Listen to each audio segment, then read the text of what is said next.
అందరికీ నమస్కారం. ఈ వీడియో చూసే ముందు ఒక్క లైక్ చేసి జై శ్రీరామ్ అని కామెంట్ చేయండి. మీరిచ్చే చిన్న లైక్ నా ఛానల్ గ్రోత్కి ఎంతో సహాయపడుతుంది. ఇక వీడియోలోకి వెళ్ళిపోదాం.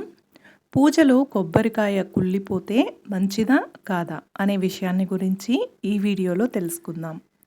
పూజలో కొట్టిన కొబ్బరికాయ కుళ్ళిపోతే దోషమేమీ కాదు, అపచారం అంతకన్నా కాదు. తెలిసి చేసే పని కాదు కనుక దేవాలయాల్లో కొట్టే కొబ్బరికాయ కుళ్ళిపోతే వెంటనే ఆ కాయను నీళ్లతో శుభ్రం చేసి మళ్ళీ మంత్రోచ్చారణ చేసి స్వామిని అలంకరిస్తారు.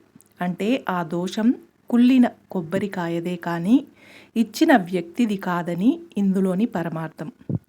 అలాగే ఇంట్లో పూజ చేసేటప్పుడు కొబ్బరికాయ కుళ్ళిపోతే కుళ్ళిన భాగాన్ని తీసేసి కాళ్ళు చేతులు ముఖము కడుక్కొని పూజా మందిరాన్ని శుభ్రంగా తుడిచి మళ్ళీ పూజ ఆరంభించడం మంచిది. వాహనాలకు కొట్టే కొబ్బరికాయ కుళ్ళినట్లయితే దిష్టంతా పోయినట్లే. అయినా సరే మళ్ళీ వాహనం కడిగి మళ్ళీ కొబ్బరికాయ కొట్టాలి. మరొక విషయం, ఉత్తర దిక్కున తలపెట్టి ఎందుకు నిద్రించరాదు.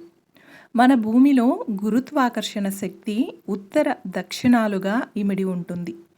మనము అలానే నిద్రపోయామంటే ఉత్తర దక్షిణాలలో ఇమిడి ఉన్న ఆ శక్తి యొక్క తరంగాలు మన మెదడులో దాగి ఉన్న శక్తివంతమైన విద్యుత్ తరంగాలని తగ్గించి వేస్తాయి. దాని వలన అనేక ఆరోగ్య మానసిక సమస్యలు తలెత్తుతాయి.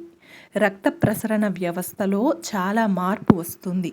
అలాగే మెదడులో చాలా లోపాలు తలెత్తుతాయి. అలా కాకుండా తూర్పు పడమరల వైపు నిద్రిస్తే మెదడు సుఖవంత స్థానంలో ఉండి మెరుగుపడుతుంది. రక్త ప్రసరణ సరిగా జరిగి శరీరానికి నూతన ఉత్తేజం వస్తుంది.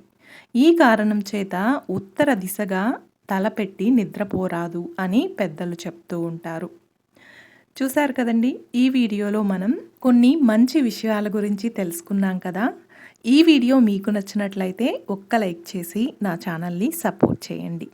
ఇంకా మరెన్నో ఇంట్రెస్టింగ్ వీడియోస్ కోసం నా ఛానల్ని సబ్స్క్రైబ్ చేయండి. Thanks for watching.